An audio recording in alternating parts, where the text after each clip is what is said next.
Baik. Baik, saya ulangi untuk materi yang akan dibawakan hari ini yaitu mengenai dengan audit instalasi pengelolaan air limbah domestik. Langsung saja kepada Pak Ishak, akan persilakan dengan hormat untuk membawakan materi tersebut. Silakan. Ya, bismillahirrahmanirrahim. Assalamualaikum warahmatullahi wabarakatuh dan selamat sore. Terima kasih. Tutup dulu itu. Saya langsung masuk ke materi. Materi kita hari ini mengenai audit IPAL domestik. IPAL domestik atau instalasi pengolahan air limbah domestik yang biasa disingkat dengan IPAL.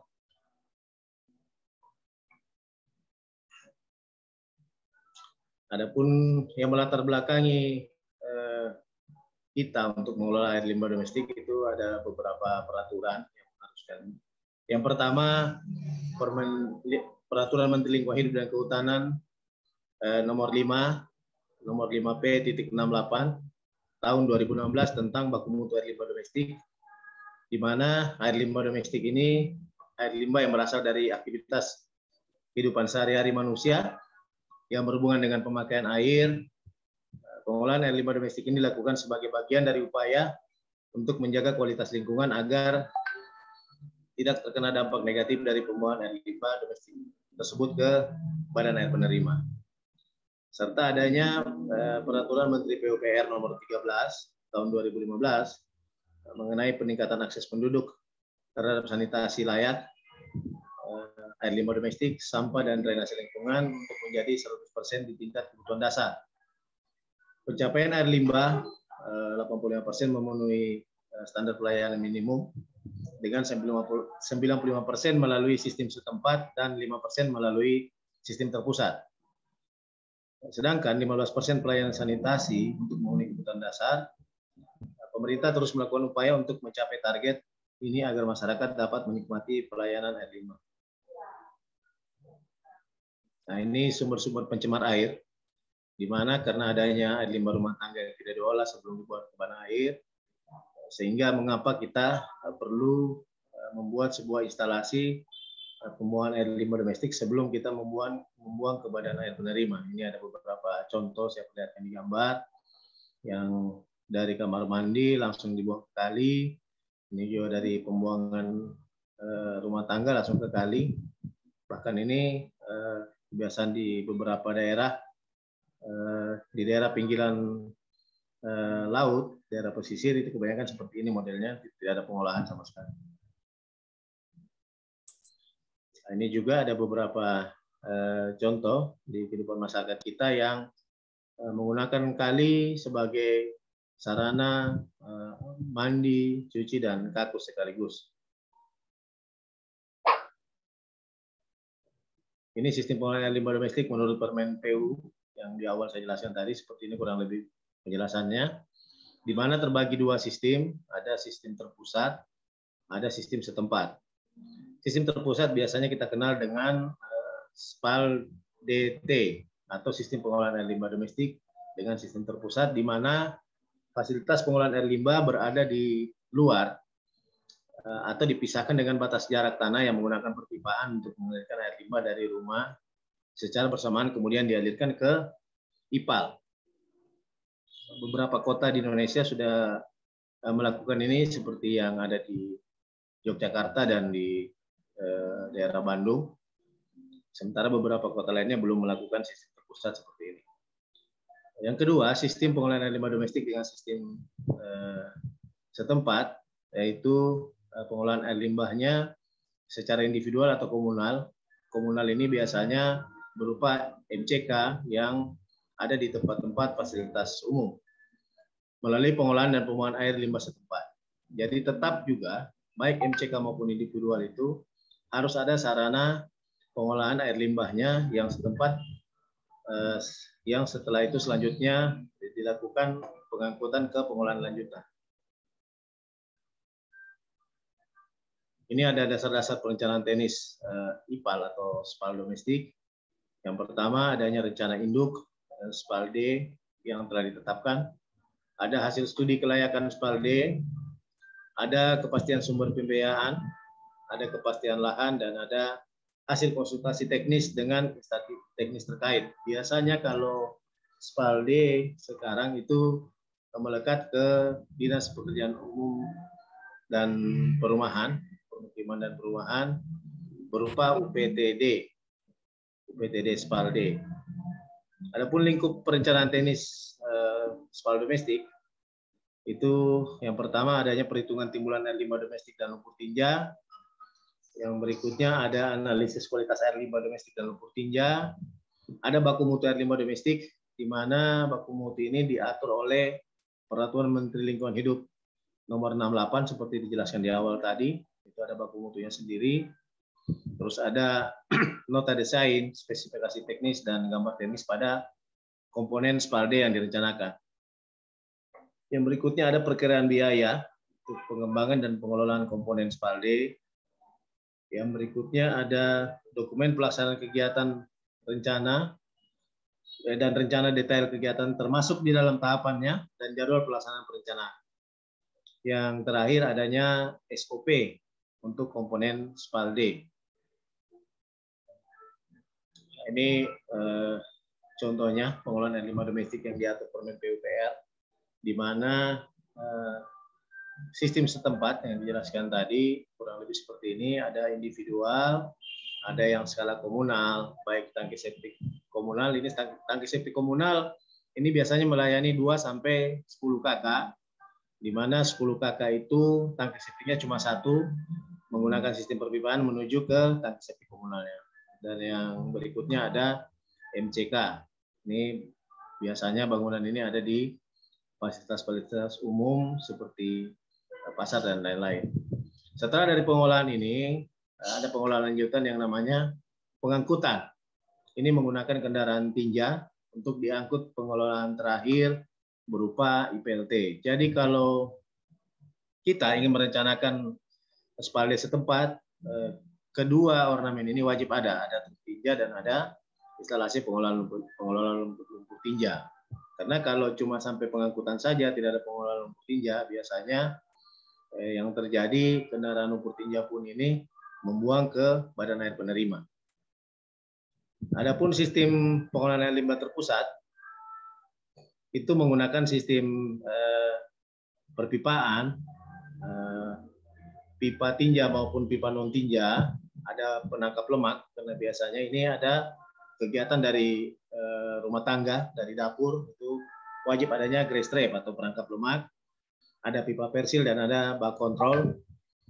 Salah satu fungsi bak kontrol ini kadang ke masyarakat kita pada saat dibuat sistem terpusat, kadang di pipa air limbah pun itu ikut dengan sampah, sehingga ada penting bak kontrol untuk mengontrol sumbatan-sumbatan yang terjadi di pipa pengantar untuk ke pengolahan terpusat.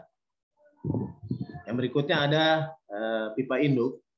Untuk sebagai sarana dan prasarana pelengkap, itu ada manhole, ada stasiun pompa, dan lain-lain. Untuk sistem pengelolaan air limbah terpusat ini bisa menangani sampai dengan 50.000 jiwa. Ini untuk skala pemukiman bisa menangani sampai 50.000 jiwa. Adapun kalau skala kota bisa sampai di atas 20.000 jiwa untuk satu kota menggunakan pengolahan terpusat.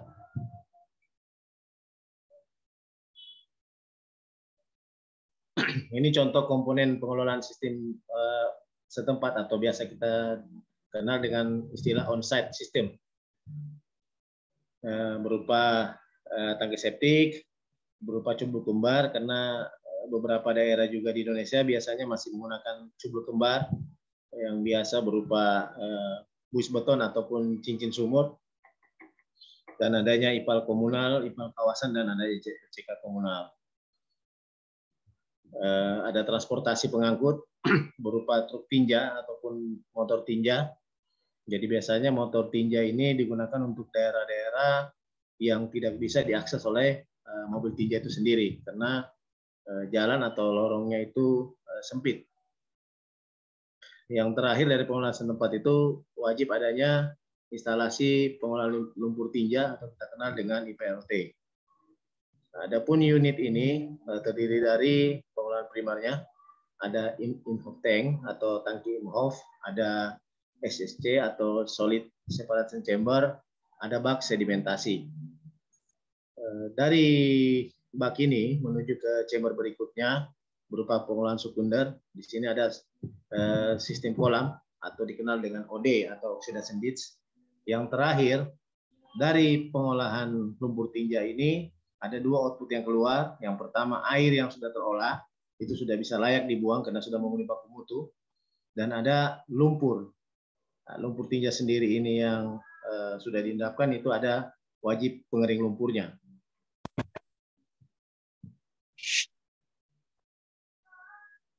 Ini saya berikan contoh kembali, 50-85% terjadinya pencemaran air disebabkan karena air limbah rumah tangga yang tidak diolah sebelum dibuang ke badan air.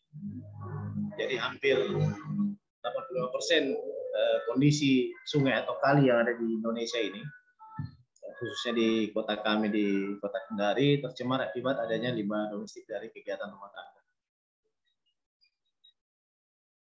Ini subsistem pengolahan setempat. Ini fungsinya untuk mengumpulkan atau mengolah air limbah domestik, baik yang black water maupun grey water. Black water ini dari kotoran manusia, kalau grey waternya dari kegiatan dapur dan kamar mandi. Dengan kapasitas pengolahan sebagai berikut. Yang pertama, skala individual dapat berupa jumlah kembar, tangki septik dengan bidang resapan maupun biofilter. Yang kedua, ada skala komunal dapat berupa tangki septik komunal, biofilter, dan lain-lain yang diperuntukkan untuk 2-10 unit rumah tinggal. MCK dapat berupa permanen dan non-permanen. Biasanya ini berupa MCK begat atau mobile toilet. Ini bisa melayani sampai 200 jiwa. Ini saya tampilkan sedikit tabel terkait standar teknis tangki septik untuk kapasitasnya yang diatur oleh SNI 2002. Kalau jumlah jiwa 5 jiwa atau 5 orang, sistemnya dicampur baik yang black water maupun grey water, semua masuk ke dalam pengolahan, maka seperti ini rumus volumenya, kurang lebih 1,6 panjangnya, lebarnya 0,8, tingginya 1,6, sehingga volume kubikasinya didapatkan 2,1 kubik. Adapun kalau dipisah, cuma mengolah lumpur tinja saja, tidak mengolah limbah dari rumah tangga, dalam hal ini dari dapur maupun kamar mandi, maka volume yang dibutuhkan cuma 1,3. Ini contohnya saja.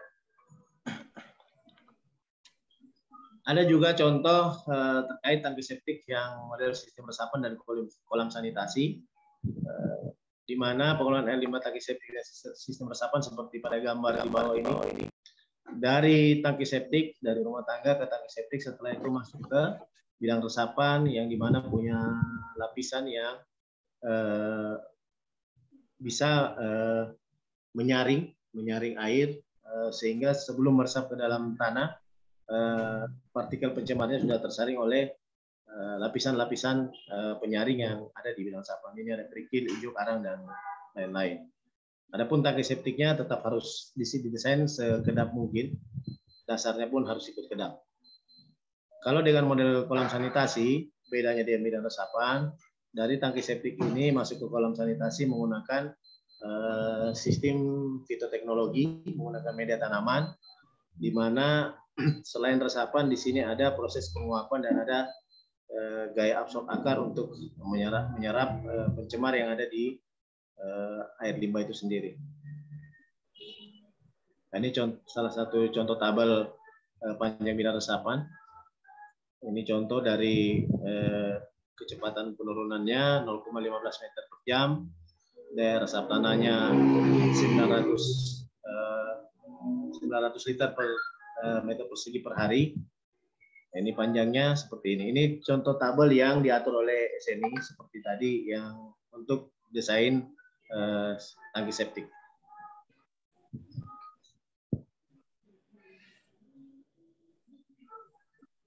Sedikit saya bahas tentang efisiensi tangki septik, biofilter, dan kolam sanitasi.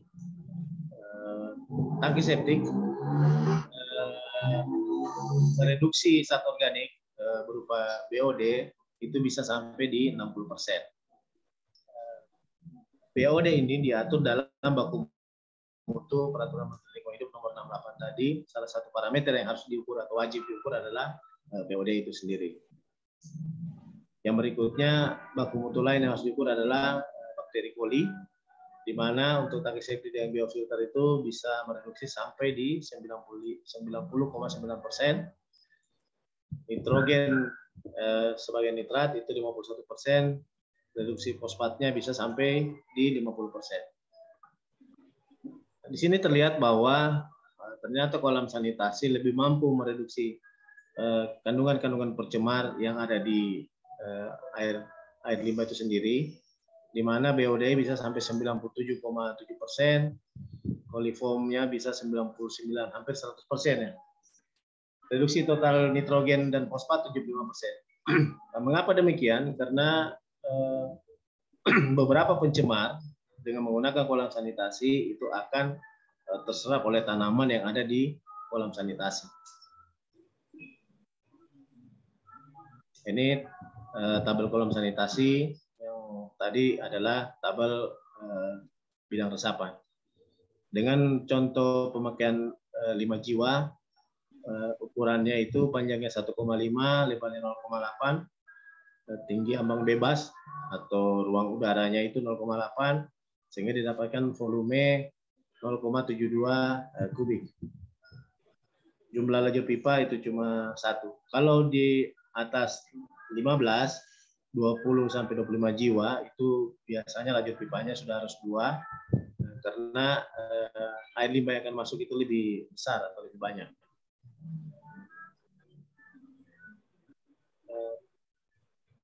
Sekarang banyak model tangki septik dengan upflow filter. Ini modifikasi tambahan dari model tangki septik. Biasanya kita mendesain tangki septik itu cuma sebatas 2 kompartemen saja. Adapun dengan model upflow filter ini sudah tidak menggunakan bidang resapan lagi, tetapi menggunakan filter dengan gaya naik turun gerakan airnya. Ini menggunakan 3 chamber, 1, 2, dan 3. Nah, ini contoh pemakainya.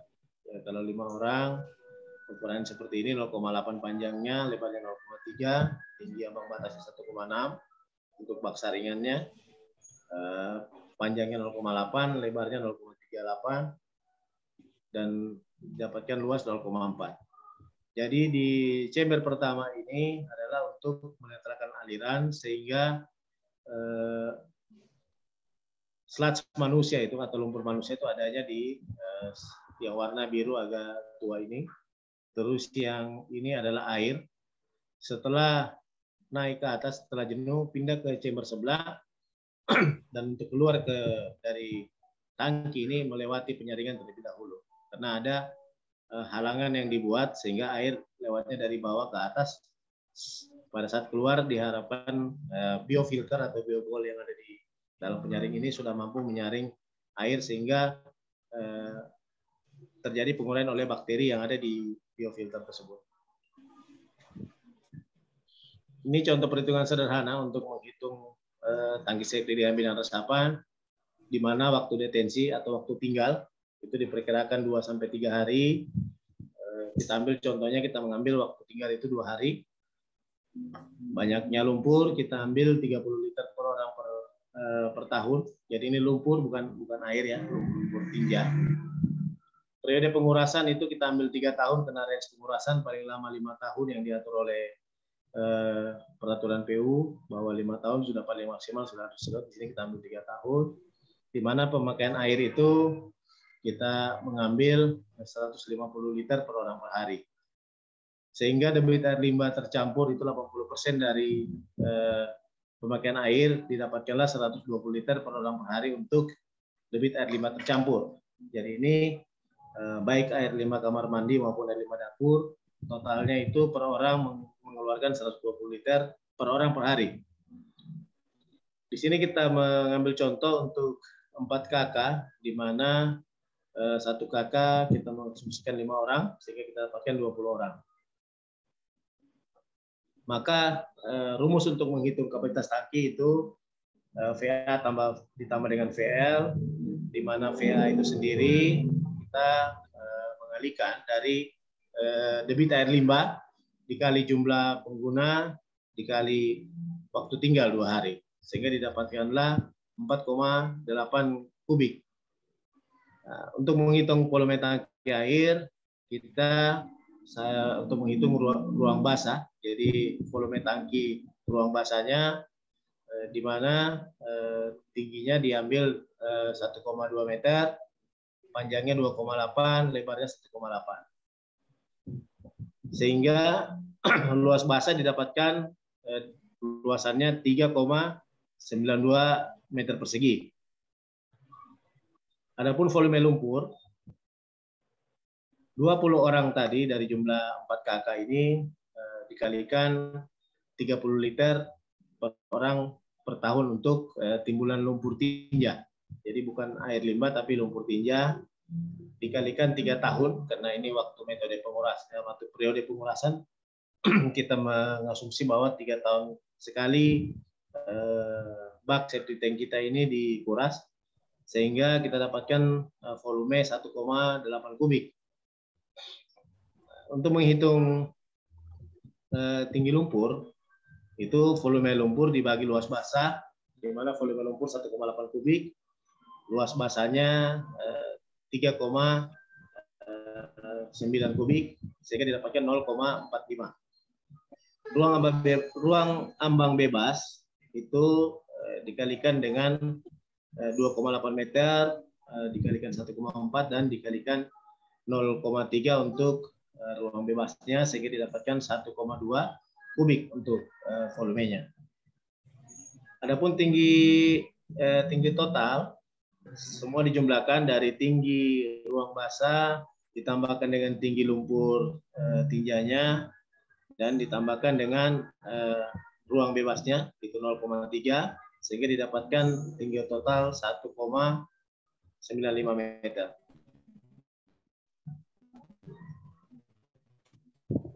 Sehingga volume total tangki untuk periode 3 tahun itu didapatkan 4,8 kubik ditambah 1,8 kubik ditambah 1,2 kubik, sehingga didapatkan 7,8 kubik. Itu yang tadi adalah sistem tercampur. Adapun kalau sistem terpisah itu kita ambil 2 hari, contohnya timbulan lumpur sama, kita ambil yang 30 liter orang per tahun. Periode pengurasan kita ambil sama 3 tahun.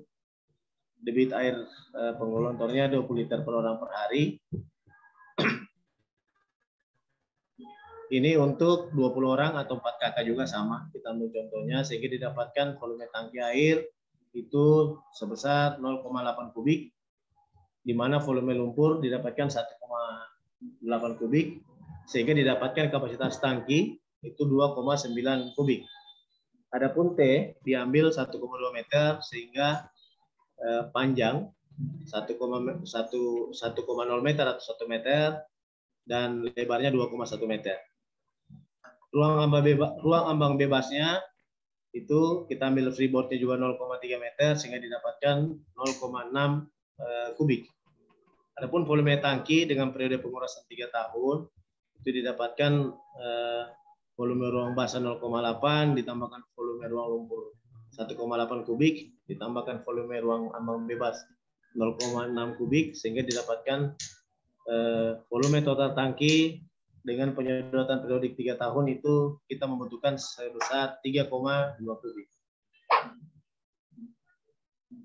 Ini sedikit saya singgung tentang cubluk kembar yang terkadang masih beberapa masyarakat masih menggunakan, baik menggunakan bus motor maupun buat sendiri dari pasangan bata atau batako, di mana daya resap tanah itu 90 liter per meter perseginya per hari, di mana tanahnya itu sejenis tanah geluh atau tanah lempung, sehingga porositas tanahnya lebih rapat. Untuk lubang pengurasan minimal terbagi 2, di mana tinggi dinding kurang lebih 0,5 meter atau 50 cm. Ini contohnya, ada tabel juga yang dari sini yang diatur. Kalau kita ambil jumlah jiwa pemakainya 5 orang, di mana periode pengurasan 2 tahun, sehingga diameter efektifnya itu 1 meter, dalamnya 1,5 meter, dan tebal cubluknya itu 50 mm. Tebal dindingnya.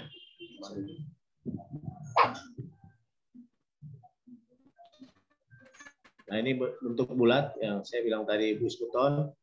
Ini banyak dipakai di beberapa perumahan-perumahan, di mana itu ada waktu detensi 2-3 hari.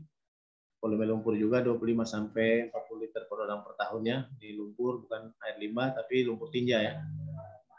Di mana kapasitasnya itu 1,5 kubik untuk 1 kakak, di mana asumsi 1 kakak itu 5 jiwa.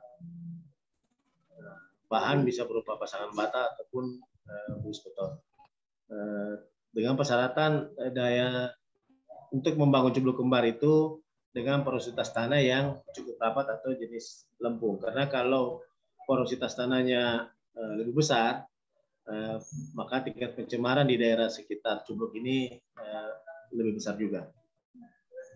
Ya, saya kira materi dari saya cukup sekian. Kita masuk ke sesi diskusi atau tanya jawab. Terima kasih. Assalamualaikum warahmatullahi wabarakatuh.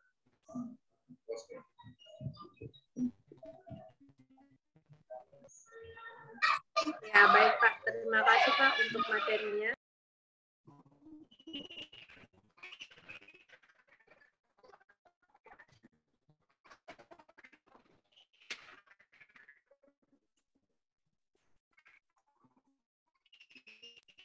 Ya, baik Bapak Ibu sekalian, mungkin itu tadi materi yang telah dibawakan oleh Pak Ishak mengenai dengan audit instalasi pengelolaan air limbah domestik. Jadi Bapak Ibu sekalian, jika ada yang ingin ditanyakan mengenai dengan materi yang telah disampaikan tadi, poin-poin yang disampaikan oleh Pak Ishak, silakan untuk langsung saja ditanyakan, bisa melalui kolom chat dan bisa juga melalui raise hand. Ya, baik Pak Ishak, di sini sudah ada pertanyaan dari Pak Abu Bakar. Langsung saya bacakan saja ya Pak. Berapa jarak waktu untuk menguras IPAL atau limbah rumah tangga yang ditampung? Itu Pak pertanyaan dari Pak Abu Bakar.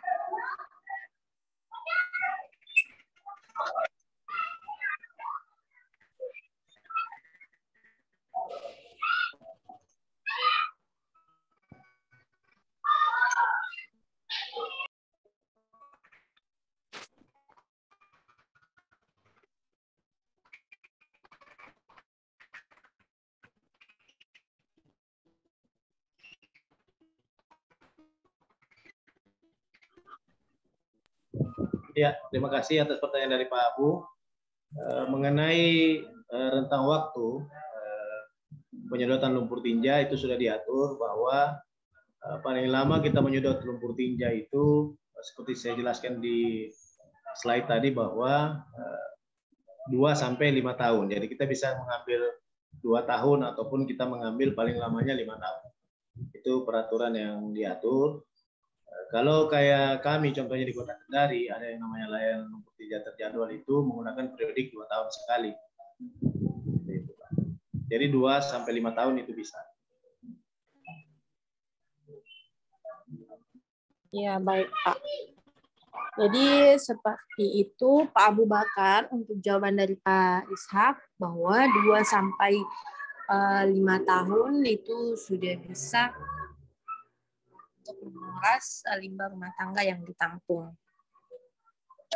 Baik Pak, untuk pertanyaan kedua ini ada dari Pak Reni Riverino. Saat ini di kota mana yang berhasil menerapkan IPLT terpadu atau best practice? Oke, ya, makasih, saya langsung jawab Pak ya. Jadi kalau untuk kondisi sekarang di Kota kota di Indonesia yang telah melakukan pengolahan. Jadi bukan IPLT Pak ya, jadi dia bukan cuma lumpur tinja, tapi semua air limbah dari rumah tangga diolah terpusat itu adanya di Sewan Bantul, di daerah Yogyakarta. Itu sudah ada contoh di sana. Sudah beberapa kali kami membawa mahasiswa dari Kota Kendari untuk kunjungan studi kunjungan ke daerah Sewan Bantul. Itu sudah ada di sana Pak. Jadi dia bukan cuma lumpur tinja saja, tetapi dari baik limbah dapur maupun limbah kamar mandi juga diolah di IPAL Sewan Bantul itu Pak.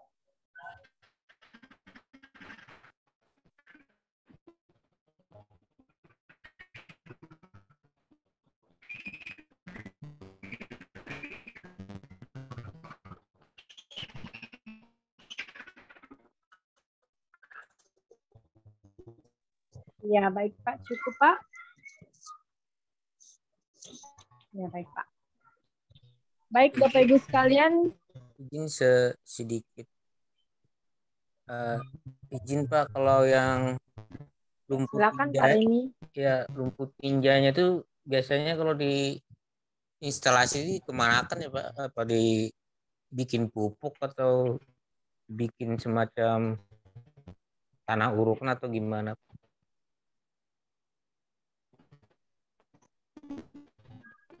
Ya, makasih Pak Remi. Jadi pengolahan akhir dari baik IPAL maupun IPLT, fungsi dari pengolahan itu sendiri kan memisahkan antara partikel yang terlalu dalam air limbah, dalam hal ini sedimen, dan air yang akan dibuang ke badan air penerima yang sudah tidak mencemari, sehingga akan ada sludge yang akan terbentuk. Nah, sludge yang terbentuk tersebut, olahan lanjutannya ada yang dikatakan STB atau pengering. STB itu sludge drying bed, jadi pengering sludge. Nah, pasca sludge itu sudah kering, lumpur sudah kering, biasanya benar yang dikatakan Pak Remi tadi, kalau memang murni berasal dari domestik, tidak ada campuran dari B3, itu bisa digunakan untuk sebagai pupuk organik.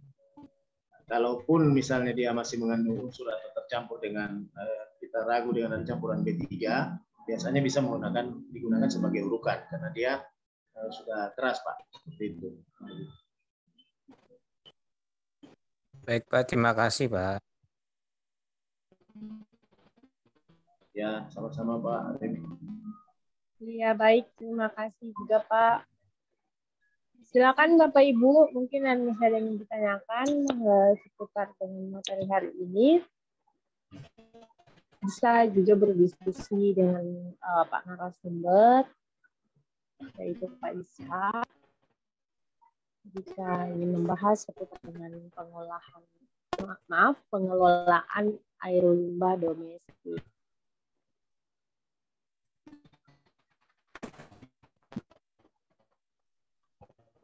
Ya. Bagaimana Bapak Ibu sekalian?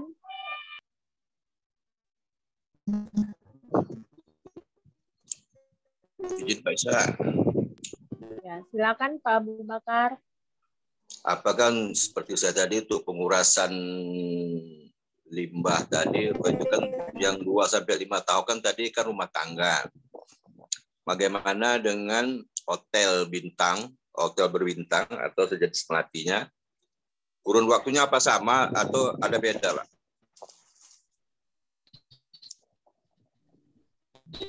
Ya, terima kasih Pak Abu. Jadi untuk hotel tetap kurun waktunya sama Pak. Jadi baik hotel maupun rumah tangga, yang namanya sedimen atau sludge dari lumpur tinja maupun dari pengolahan air limbah domestik itu diatur oleh regulasi paling lama disedot 2 sampai 5 tahun. Kajiannya kalau secara ilmiahnya kenapa itu harus disedot? Karena lumpur tinja yang mengendap ke bawah yang sudah menjadi keras itu dari pengolahan air limbah itu akan mengganggu kapasitas ruang atau volume, karena kalau lewat dari 5 tahun yang terjadi biasanya kalau sudah lebih dari 5 tahun sludge itu sudah mengeras di dasar dari pengolahan itu sendiri sehingga susah untuk disedot. Dia harus di maintenance sehingga harus ada instalasi cadangan sehingga instalasi yang lama itu sudah di maintenance, sludge itu sudah mengeras sehingga bukan disedot lagi tetapi dibongkar ulang dengan menggunakan tenaga manusia, dalam hal ini dibongkar ulang, dibetel atau dibubuk dia supaya hancur kembali, supaya bisa diambil lumpur yang sudah mengering di dasar pengolahan itu sendiri, Pak. Oke, makasih Pak Syah atas penjelasannya. Iya, baik. Terima kasih juga Pak Abu Bakar. Semoga membantu ya, Pak. Nah, bagaimana Bapak Ibu sekalian? Mungkin masih ada yang ditanyakan, masih ada waktu beberapa menit lagi.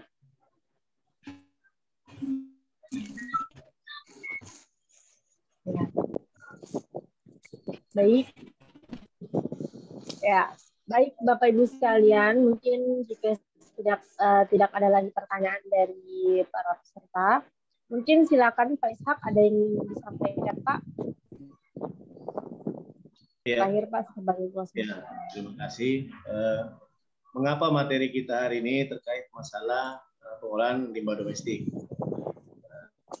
Air limbah sesungguhnya kita kenal ada dua jenis, ada limbah domestik dan ada limbah dari bahan berbahaya dan beracun atau biasanya berasal dari sektor industri maupun sektor fasilitas layanan kesehatan, dalam hal ini rumah sakit dan puskesmas rawat inap. Ini pengolahannya cukup berbeda, tetapi terkadang kita menganggap limbah domestik bagian dari yang tidak perlu diperhatikan, bagian dari yang sepele. Kita cuma memperhatikan bagian dari bahan berbahaya dan beracunnya. Kalau saya analogikan biasa, limbah domestik itu saya anggap seperti nyamuk, limbah B3 itu seperti harimau. Memang berbahaya. Kalau kita melihat harimau, kita takut bahwa apabila kita diterkam harimau, jaminannya mati cukup besar. Tetapi kalau kita mengambil data, apakah manusia ini lebih banyak mati diterkam harimau atau lebih banyak mati di kena penyakit dari demam berdarah, datanya adalah kita lebih banyak mati karena pengaruh demam berdarah, sehingga limbah domestik itu sangat penting untuk kita kelola sebelum dibuang ke badan air penerima. Saya kira demikian dari saya. Assalamualaikum warahmatullahi wabarakatuh.